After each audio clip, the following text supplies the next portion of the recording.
الحمد للہ وحدہ والصلاة والسلام علی من لا نبی بعدہ اما بعد فاعوذ باللہ من الشیطان الرجیم بسم اللہ الرحمن الرحیم فلا صدق ولا صلى ولكن كذب وتولى ثم ذهب الى اهله يتمتع.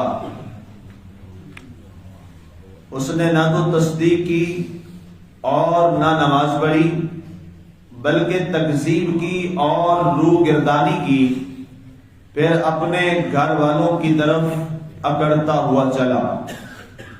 آج ہماری سورہ القیامہ کی آیت مبارکہ نمبر 33 تک کی تلاوت اور ترجمہ کا شرف نصیب ہوا.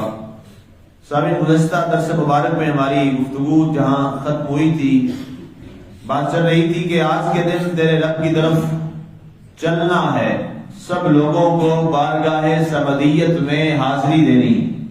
وہاں چونکہ رکوع ہمارا مکمل ہو گیا تھا، یہاں سے ایک نئی گفتگو اور نئی بات کا آغاز ہو رہا ہے. حضرت سیدنا عبداللہ ابن عباس رضی اللہ تعالیٰ عنہ اور رئیس المفسرین فی الصحابہ، صحابہ کرام رضوان اللہ تعالی علیہم اجمعین میں جنہیں مفسر صحابی تسلیم کیا جاتا ہے، آپ فرماتے ہیں کہ یہ آیت مبارکہ جو ہیں یہ ابو جہل کی مذمت میں نازل ہوئی.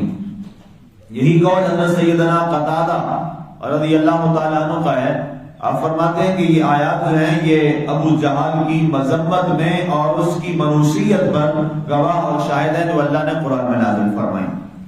کیا فرمایا؟ فلا صدق ولا صلی، نہ اس نے تصدیق کی اور نہ نماز پڑھی. اب دو یہاں باتیں کی جا رہی ہیں. سب سے پہلی چیز جو ہے وہ صدق ہے، تصدیق کرنا. اب ایمان بنیادی طور پہ ہے کیا؟ ایمان کی اصل اور بنیاد کی طرف قرآن نے اشارہ کیا. اب قرآن نے یہاں تصدیق کی بات کی. اس سے یہ بات واضح ہوئی کہ دین اسلام یا ایمان جو ہے وہ صرف محض زبان سے اقرار کا نام نہیں ہے، بلکہ جب تک جو انسان اپنے زبان سے کلمات ادا کر رہا ہے، جب تک دل اس کی تصدیق اور حقیقی معنی میں گواہی نہیں دیتا تو اس وقت تک انسان ایمان کے درجے میں نہیں آ سکتا. یہ بڑی واضح بات ہے. مثال کے طور پہ ہم نے اپنی زبان سے پڑھا ابھی سبحانک اللہم و بحمدک وتبارک اسمک وتعالی جدک ولا الہ غیرک. الہ العالمین، تیری ذات پاک ہے، تیری حمد و ثنا ہے، ساری تعریفوں کے لائق تیری ذات ہے، اور تیرا نام جو ہے وہ بڑا بابرکت والا ہے، اور تیری بزرگی سب سے اعلیٰ اور بلند ہے. یہ ہم نے زبان سے اقرار کیا. اب اگر ہمارا دل بھی اس کے ساتھ کھڑا ہو جائے، ہمارا دل بھی دل سے اب یہ عملی طور پر اس کی تصدیق کریں اور دل سے مان لیں اور یہ کہہ دیں کہ سب تعریفیں صرف اور صرف اللہ کی ذات کے لیے ہیں اور وہی کائنات کا مالک ہے، وہی کائنات کا مالک ہے. زبان سے سب پڑھتے ہیں، سورہ فاتحہ شریف زبان سے سارے پڑھتے ہیں، لیکن جس کی جتنی دل کی تصدیق مضبوط ہوتی چلی جاتی ہے اتنا اس کا لفظوں میں اثر زیادہ پیدا ہوتا چلا جاتا. آپ سوچیں گے بعض دفعہ ہوتا ہے سورہ فاتحہ شریف ہی ہے، ہر شخص پڑھتا ہے، ہر ایک پڑھتا ہے، لیکن کسی کی سورہ فاتحہ آپ سنتے ہیں، قرآن سنتے ہیں، الفاظ سنتے ہیں، وہ دل میں اتر جاتے ہیں. اور دوسرا شخص ہے وہی پڑھتا ہے، انسان دس سے بس نہیں ہوتا، وہی آیت پڑھ کے اس نے بھوک مارا تو اثر ہو گیا، دوسرے نے پڑھ کے مارا تو اثر نہیں ہوا، کلام تو وہی تھا. یہ حقیقت کیا ہے؟ حقیقت یہی ہے جو قرآن نے بیان کی کہ اصل جو ہے وہ انسان کے دل کے معاملات ہیں.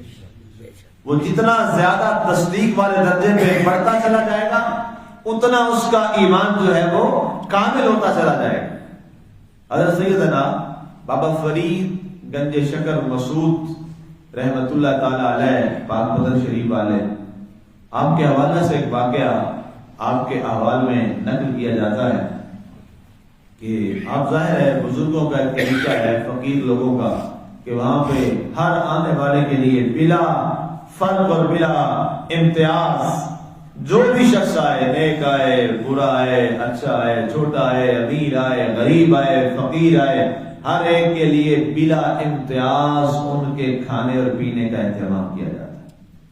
یہ برسوں سے، صدیوں سے یہ روایت بزرگوں کے ہاں چلی آ رہی ہے، صوفیاء کے۔ باقی آپ کسی کے ہاں بھی جائیں گے تو امتیاز کیا جاتا ہے، فرق کیا جاتا ہے۔ ہو سکتا ہے جو آپ کی سوچ کا نہ ہو اس کو آپ پانی بھی نہ پوچھیں، ایسا ہی ہوتا ہے، لوگ ایسا ہی کرتے ہیں، اس کے سلام کا جواب تک نہیں دیتے کہ نہیں جی یہ اس کا عقیدہ اور ہے، میرا عقیدہ اور ہے، میں سلام کا جواب بھی نہیں دوں گا۔ ہر ایک کا صاحب الشریعہ جو ہے، شرائع والے، ان کے اپنے معاملات ہیں اور صاحبان تصوف کے اپنے معاملات ہیں۔ اب ان کے ہاں جو بھی آئے اور جس وقت آئے، یہ کبھی اپنے ماتھے پر ملال نہیں لاتے۔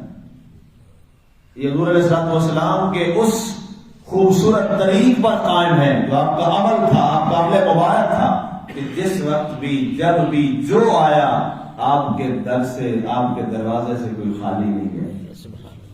یہ طریقہ آج ہمیں فقیروں کی درگاہوں پہ نظر آتا ہے، پہلے بھی تھا، آج بھی چل رہا ہے ان کے جس انداز سے۔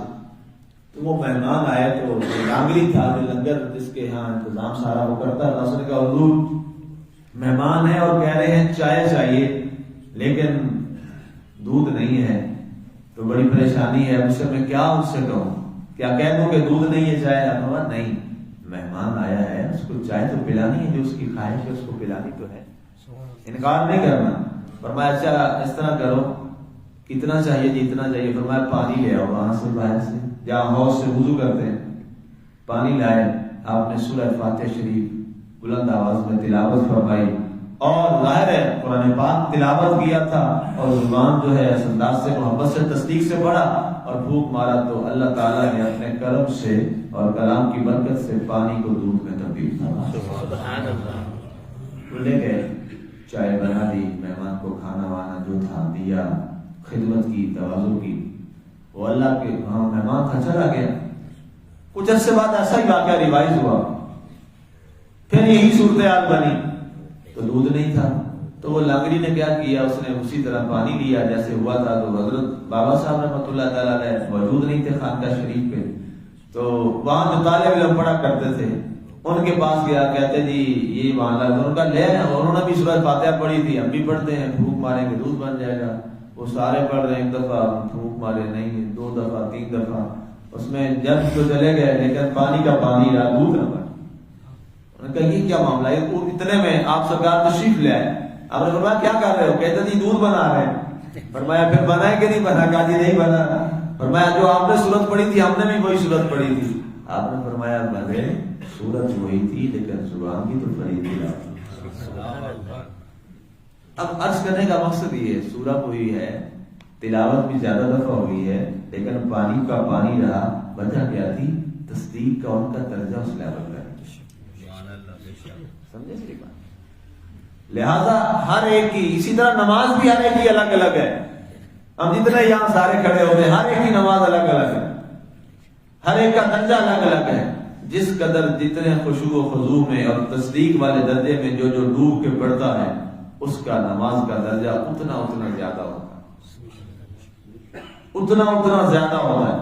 تو اب یہاں پہ جو بات فرمائی گئی، جو میں آپ کو سمجھانا چاہتا ہوں کہ ہم نے جو عمل کرنا ہے اور جو تلاوت کرنی ہے، ساتھ ہمارا دل اس کی تصدیق کے اس درجے پر ہو جو صدیق کا ہمیں لفظ سیدنا صدیق اکبر سے ملتا ہے، اور وہ چلتا ہوا آج بھی ان بزرگان دین تک، صالحین تک، علماء حق تک آج وہ قائم ہے۔ اگر فرمائے گا ولا صلی، اور نہ نماز ادا کی۔ اب یہ صلی جو ہے، اس کی وضاحت میں بہت کچھ لکھا گیا کہ یہ صلی ہے کیا، صلاۃ۔ اب نماز کا اس کا معنی کیا جاتا ہے، یہ ابتدائی اس کا معنی ہے۔ اب چونکہ اسلام میں صرف صلاۃ تو نہیں ہے، نماز تو نہیں ہے، نماز کیونکہ فارسی زبان کا لفظ ہے، ہم نے صلی کا ترجمہ کیا ہے اردو والے لوگوں نے نماز، لیکن اس پر بہت کچھ لکھا مفسرین نے کہ صلی ہے کیا، نہ اس نے تصدیق کی نہ نماز ادا کی، ایک معنی ہے۔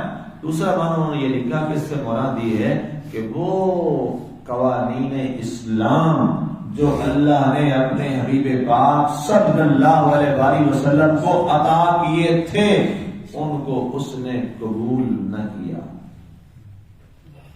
اب نہ سچ بولا، نہ تصدیق کی اور نہ نماز ادا کی.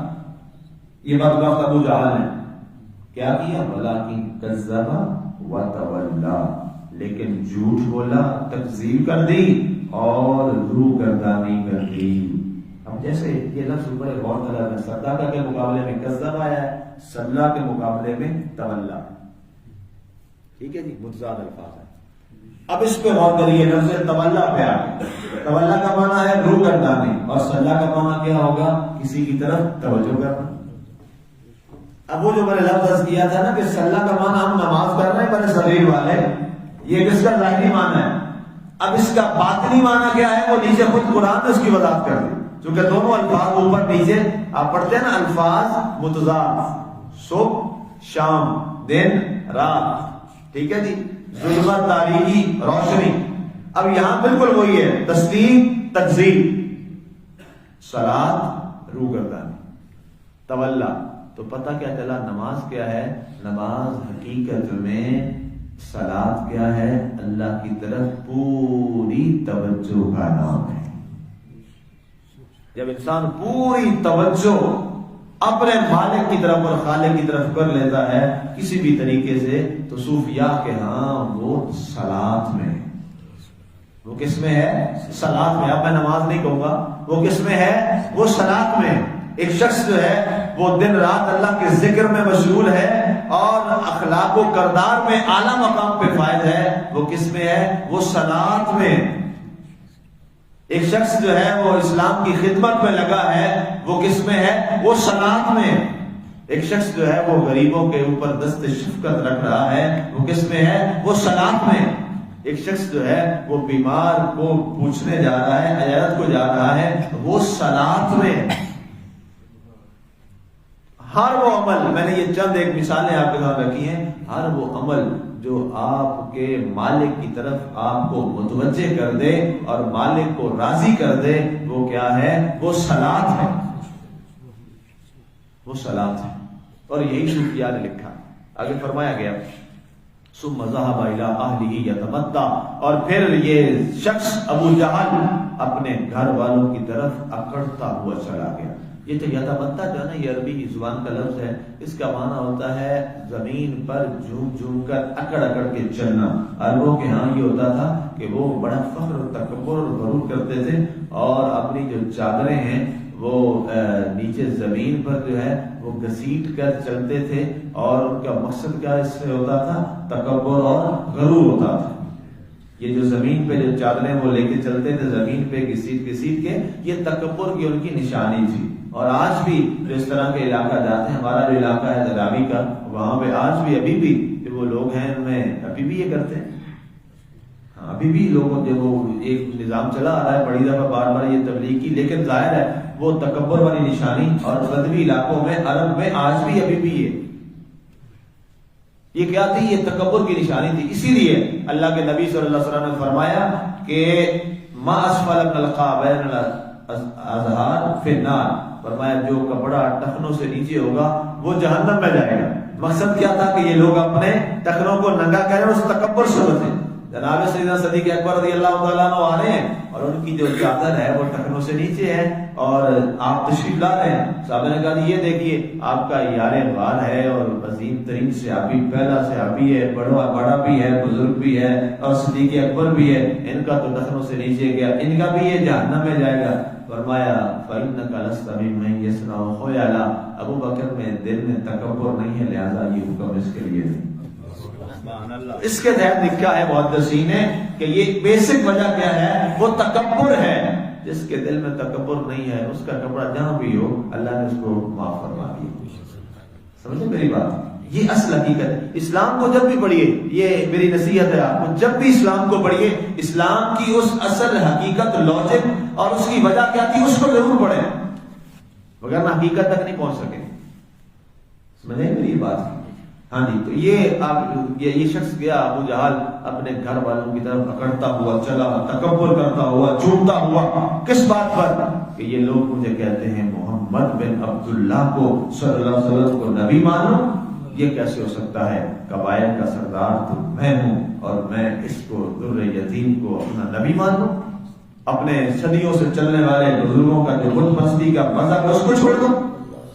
تکبر اور غرور میں آپ کو عرض کیا تھا میں نے بہت پہلے ایک درس میں کہ آقا کریم علیہ الصلوۃ والسلام نے ارشاد فرمایا تھا لکل امت فرعون وفرعون امتی ابو جہل، ہر امت کا ایک فرعون ہوتا ہے اور میری امت کا جو فرعون ہے وہ ابو جہل ہے، اور یہ سارے فرعونوں سے بڑا فرعون ہے۔